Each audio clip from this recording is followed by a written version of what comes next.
Imagine a winter evening in London, back in 1861. In the glow of the gaslights, a young woman stands in front of a mirror. Her fingers tremble as she pins a black jet brooch to her mourning dress. In the middle of the brooch is a photo of her husband, and around it, carefully placed braids of hair, the only thing left of him. This isn't just a piece of jewelry. It's a silent cry, a declaration of love, a physical form of remembrance. In the world of Victorian jewelry, every piece speaks, it whispers, tells stories and makes confessions. For 61 years between 1837 and 1901, a jewelry culture developed in England and Europe that closely intertwined art, emotions, social rules, and new inventions. Queen Victoria's rule wasn't just a political time. We see the birth of a jewelry language where every gem, every design, every decoration had a meaning. When we hold a Victorian piece of jewelry, we're actually holding a secret message. It could be the secret words of a couple in love, the silent sadness of a widow, or the pride of a family. And to understand this language, we have to go back to that time, where the sounds of industrial machines mixed with the words of romantic poets, and where exotic materials from the Empire met the strict British social rules. Victorian jewellery making is split into three big periods, like a symphony with three movements. The first part, from 1837 to 1860, was the Romantic era. During this time, the love between the young Queen Victoria and Prince Albert touched everyone in society. Jewellery showed hearts, hands holding, flowers, and snakes. Lockets held tiny pictures, and rings had secret messages only the wearer and their loved one understood. Take a regard ring, for example. At first glance, you see 6 beautiful gemstones next to each other: a ruby, an emerald, a garnet, an amethyst, another ruby, and a diamond. But if you take the first letter of each stone in English, ruby, emerald, garnet, amethyst, ruby, diamond, you get the word regard, which means respect or high esteem. A man in love could show his feelings this way without saying a single word. And there was also the dearest version, where a diamond, emerald, amethyst, ruby, emerald, sapphire, and topaz were lined up next to each other. The Australian gold rush, which started in 1851, completely changed the Victorian jewellery industry. The huge amount of gold hitting the market started an economic and artistic revolution that was felt for decades. The most obvious effect of all this gold was on the size and weight of jewellery. Georgian and early Victorian jewellery used to be quite small. A typical brooch was only about 2 to 4 centimetres across, and jewellers used the expensive raw material carefully, almost sparingly. But by the late 1850s, brooches had doubled, sometimes even tripled, in size compared to before. The weight of bracelets also tripled. While a bracelet used to be relatively light, in this new era, pieces 3 times heavier became common. These were noticeably more solid and felt much heavier when you wore them. This abundance brought not just more quantity, but also better quality. Jewelers could experiment with techniques more boldly. Repoussé work, where metal is pushed out from behind, used to be a small, carefully used decoration on tiny areas. Now, entire designs could be created with this method. 3-dimensional flower gardens could be made on the surface of a brooch, where rose petals almost popped out, leaves gently curved around them, and the stem was fully formed. The filigree technique, where hair-thin gold or silver threads are woven together, also took on new dimensions. While it was once used to decorate small parts, now entire pieces of jewellery could be made with filigree work. The threads were woven more densely and intricately, with spirals, knots, and geometric patterns building up on and into each other. The canotille technique used even thinner, tightly twisted wires, so densely that the whole surface glittered and shone. The repoussé and canotille techniques allowed jewelers to create 3-dimensional images. The metal sheet was pushed out from behind, then fine chisels were used to work on the details from the front. This is how those brooches were made, where rose petals seemed to move as if alive, or where the feathers of birds appeared to ruffle in the wind. But on December 14th, 1861, everything changed. That was the day Prince Albert, Queen Victoria's husband, died. The Queen's grief was so deep that it pulled the entire empire into mourning with her. Victoria wore mourning clothes for 40 years, and this personal tragedy completely changed the culture of jewellery. Mourning jewellery wasn't new, but in Victoria's time, it grew to a size it had never reached before. Black became the main colour. Jet, a fossilised wood from Yorkshire that is black, shiny and easy to work with, became the main material for jewellery. The mines in Whitby worked day and night to keep up with the demand. Jet jewellery wasn't sad or depressing. Quite the opposite. It had a special beauty, a dignified elegance.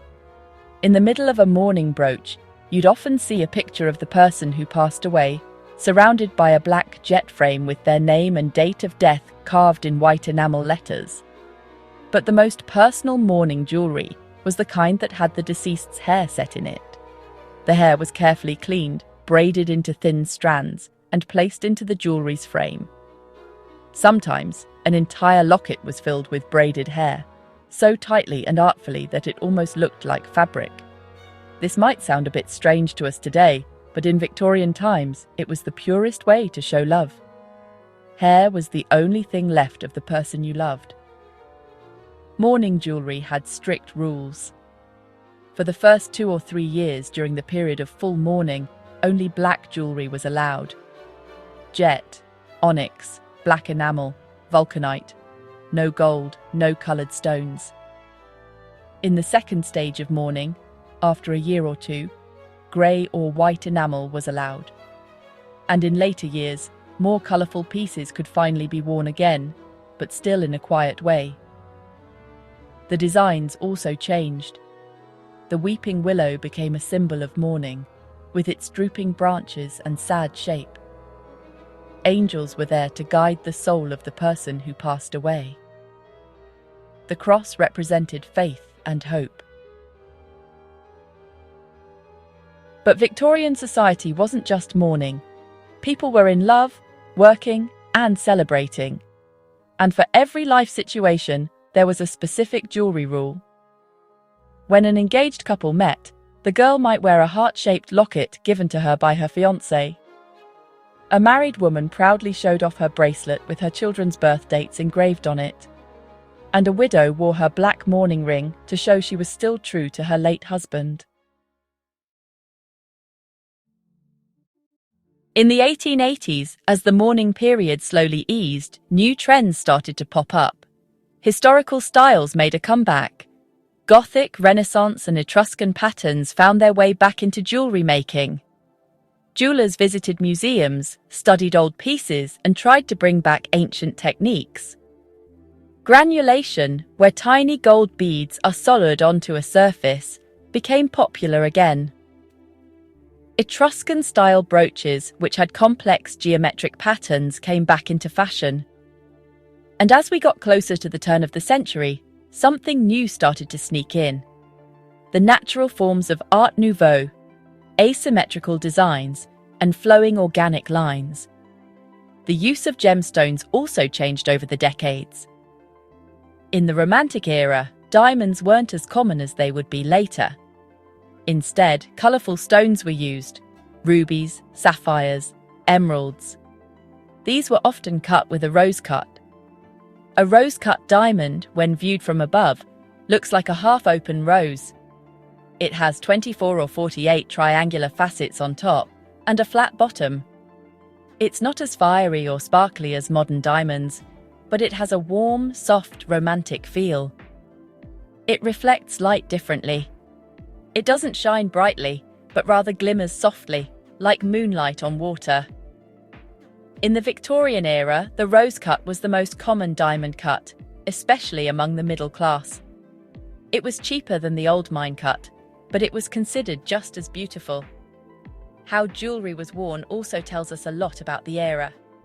Women wore long necklaces that often reached their waists. At the end of these hung lockets that could be opened. Inside, there might be a photo, a lock of hair, or sometimes a tiny message. Brooches were worn everywhere. At the collar of a blouse, on a coat lapel, on the side of a hat, and even in the hair. Rings told even more. An engagement ring didn't mean a single diamond, like today. Instead, it was more like 3 stones, a larger one in the middle with 2 smaller ones beside it, or 5 stones in a row.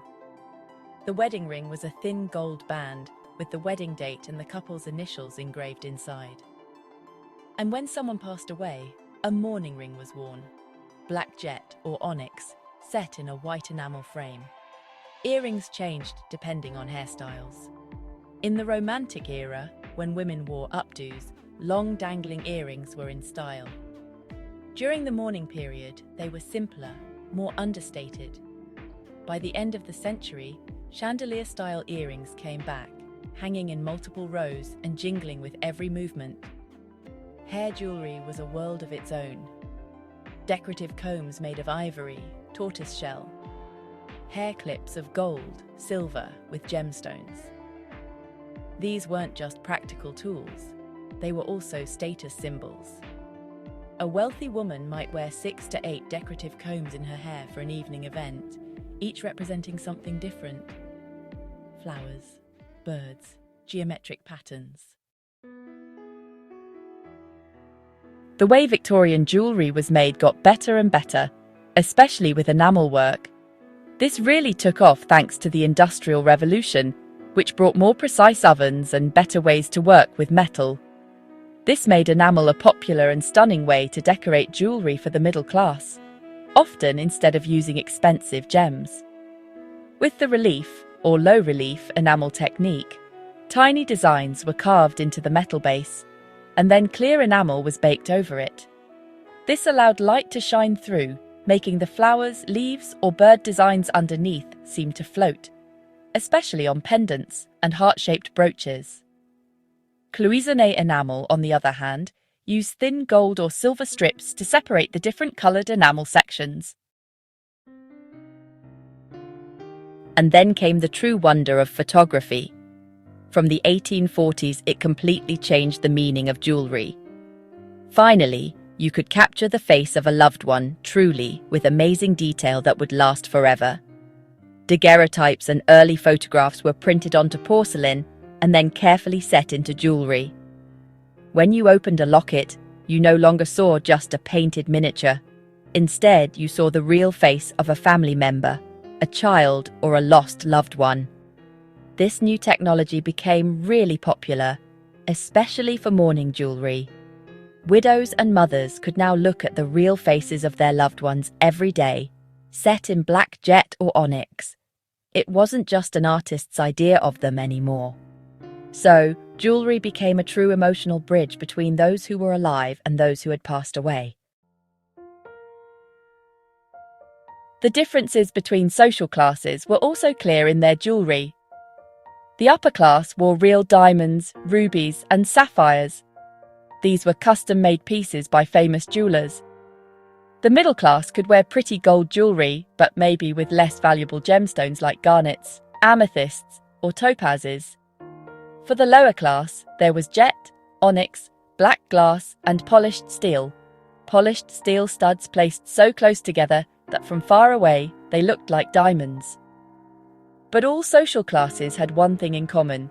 Jewellery meant something. It wasn't just decoration, not just a symbol of status. It was a message, a confession, a memory. When a Victorian lady got dressed in the morning, she wasn't just choosing clothes. She was putting together a story. Each piece of jewellery was a word in this silent tale. Walking through the world of Victorian jewellery is like stepping into a secret library, where every book is written in a coded language. But once we learn this language, once we understand the symbols, the techniques, the social connections, everything suddenly makes sense. That black jet brooch whispers a widow's pain. That rose-cut diamond ring carries a young girl's hopes. That locket with braided hair shows a mother who never forgets her lost child.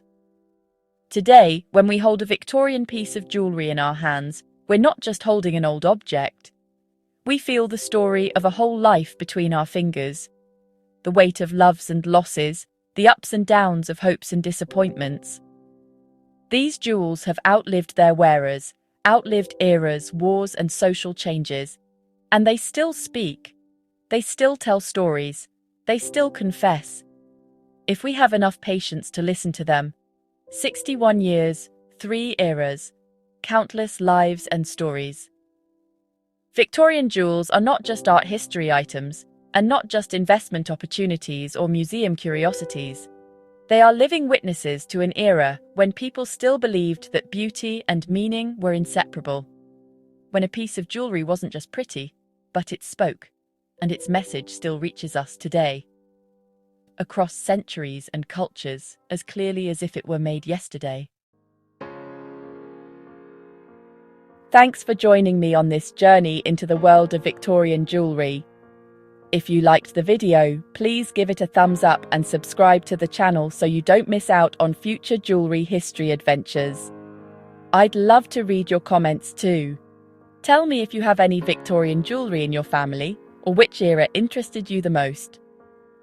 See you in the next video.